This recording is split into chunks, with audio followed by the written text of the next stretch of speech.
आओ सुनाऊं महाभारत गाथा मैं भीष्म अपने नजरिए से। आओ सुनाऊं महाभारत गाथा मैं भीष्म अपने नजरिए से। सत्ता का कोई लोभ नहीं था, त्यागा जीवन हस्तिनापुर के लिए। मेरी थी बस एक ही मंशा, टूटे ना बस संकल्प मेरा। मेरी ही थी बस एक ही मंशा, टूटे ना बस संकल्प मेरा।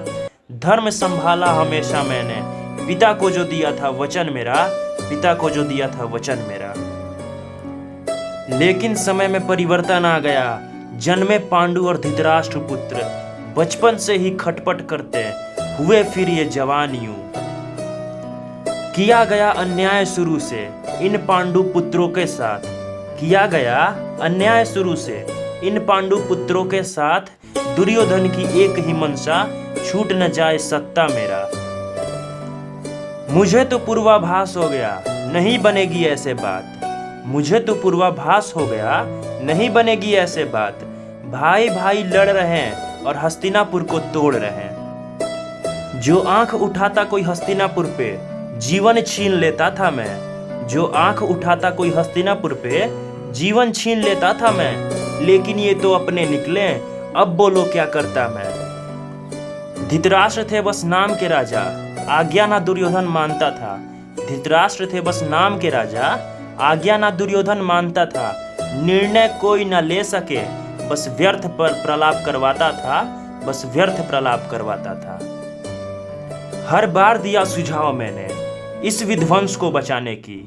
हर बार दिया सुझाव मैंने इस विध्वंस को बचाने की। लेकिन पुत्र मोह में पागल धृतराष्ट्र ने लिया ना निर्णय कोई। धृतराष्ट्र ने ना लिया निर्णय कोई।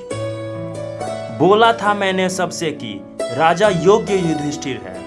बोला था मैंने सबसे कि राजा योग्य युधिष्ठिर है। लेकिन फिर से बात वही कि पुत्र मोह में अंधे धृतराष्ट्र। ये भी बस करते रहते थे पांडु पुत्रों पे अत्याचार। ये भी बस करते रहते थे पांडु पुत्रों पे अत्याचार। वर्णावत में आग लगवाई ताकि कर सके जनता दुर्योधन का सत्कार। कर सके जनता दुर्योधन का सत्कार। सारी चीजें फिर भी देखो किसी तरह से चल रही थी। पांडवों को मिला था इंद्रप्रस्थ, जीवन सुखमय हो चला था। बोला फिर से धृतराष्ट्र से कि सुख से उनको रहने दो, मत करवाओ द्यूत का आयोजन, सबको सुख से रहने दो। लेकिन कुलनाशक शकुनी से देखा न गया ये खुशहाली। किया प्रपंच और रचा द्यूत, और हुआ स्त्री के साथ बुरा सुलूक। मेरा भी संकल्प अब धीरे धीरे डोलने लगा था। मन ही मन देखो मैं भी अब काल के मुख में जाने लगा था। लेकिन सोचा फिर भी चलो अंतिम प्रयत्न फिर करता हूँ। बोलता हूँ धृतराष्ट्र से मत होने दो वस्त्रहीन कुलवधु को। लेकिन उसकी मति प्रतिशोध की मारी, कहाँ वो मेरी सुनता था। लेकिन उसकी मति प्रतिशोध की मारी, कहाँ वो मेरी सुनता था। करता रहता अपने मन की, फिर व्यर्थ प्रलाप वो करता था। फिर व्यर्थ प्रलाप वो करता था। सिंहासन पूरा डोल गया, धरती पूरी कांप उठी। हस्तिनापुर की धर्म सभा में मानो आग की सेनी उबल उठी। उस क्षण मुझको हुआ आभास कि अंत हमारा अब निकट है। उस क्षण मुझको हुआ आभास कि अंत हमारा अब निकट है। जिस हस्तिनापुर की सभा को रक्षण मेरा प्राप्त है। पांडवों के साथ अन्याय भयानक, वनवास फिर भेजा गया।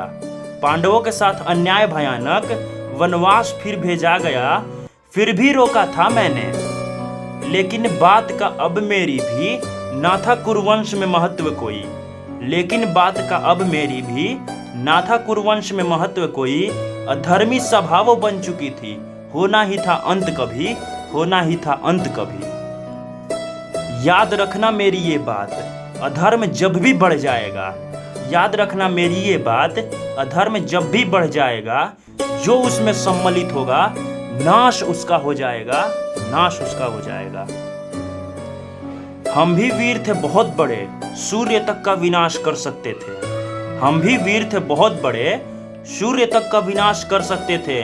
लेकिन जब हम सम्मिलित हुए उस अधर्म की श्रेणी में, मानो सारे शस्त्र हमारे मिल गए सारे मिट्टी में। मिल गए सारे मिट्टी में।